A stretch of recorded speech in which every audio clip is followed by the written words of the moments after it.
According to the New York Times, North Dakota's most famous restaurant critic has been eating at home lately. It's not that there's nowhere to go in and around Grand Forks, where she lives and writes. Her governor, Doug Burgum, has allowed restaurants and bars to stay open even though the state has had the third highest death rate from COVID-19 over the past week. It is not that Marilyn Hagerty is running out of steam at 94, either. She files 3 columns for the Grand Forks Herald each week, even though she has officially retired from the paper 2 or 3 times, as she puts it. She had already been retired for at least 2 decades when, in 2012, she wrote a column that chronicled the arrival of her town's first Olive Garden. Miss Hagerty's account, written in her usual style of valuing factual data above critical appraisal, sent the internet into convulsions. An overnight sensation in her 80s, she appeared twice on Anderson Cooper's syndicated talk show and signed a book deal with Anthony Bourdain's imprint. Today she calls this whirlwind period the time when I was viral. That has a different ring this year, though, which is what led her to think twice about the wisdom of sticking to her usual busy dining calendar. Miss Hagerty has lived alone since the 1997 death of her husband, Jack Hagerty, who had been editor of the Herald. She was going on as normal, said her son, James R. Hagerty, until about a month ago, when she told him during a phone call that she had gone to a truck stop for breakfast. This was around the time that North Dakota's COVID-19 outbreak was becoming the worst in the country. "You know, that's probably not a good idea," he remembers saying.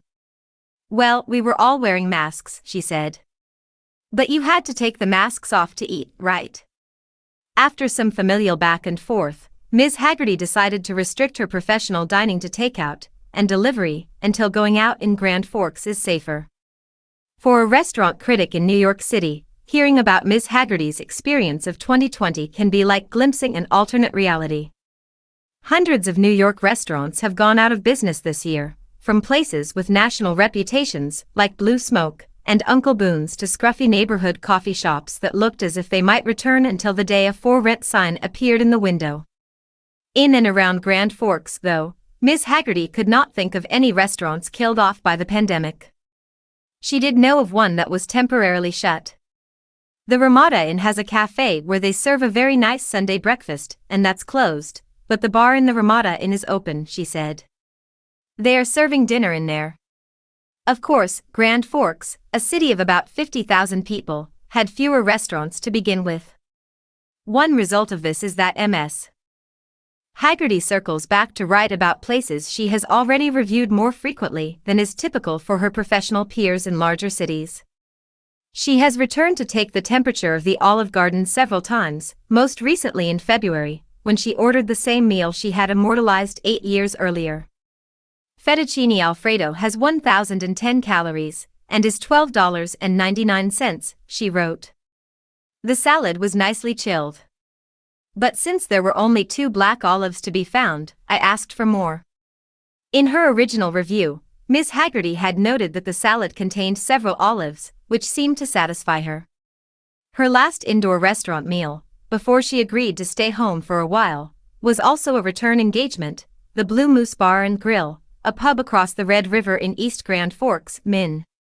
Nathan Shepard, one of the owners, said that when Ms. Hagerty shows up unannounced at the host stand, every 12 to 18 months or so, it does not kick up the kind of stir that you might have seen on TV or in a movie.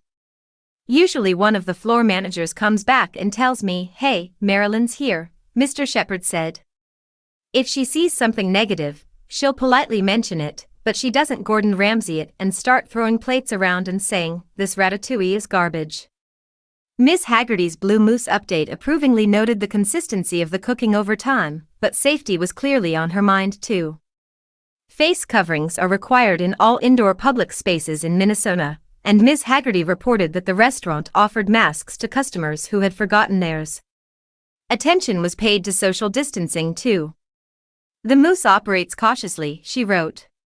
"A few Blue Moose customers have asked if they really had to wear a mask," Mr. Shepard said, "but not many, particularly now that COVID is a familiar presence in the area."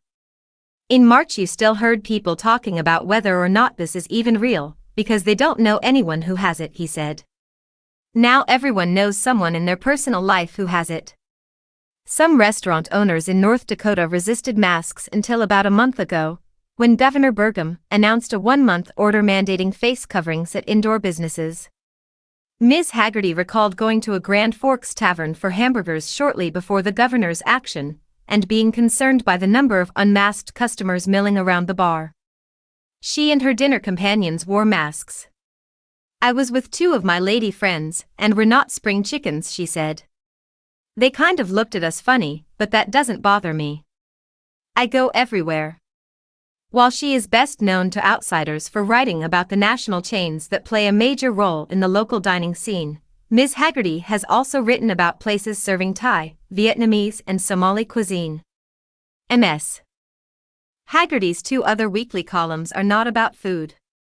She writes one in the form of a letter bringing some out-of-town friend up to speed on the latest goings-on in Grand Forks.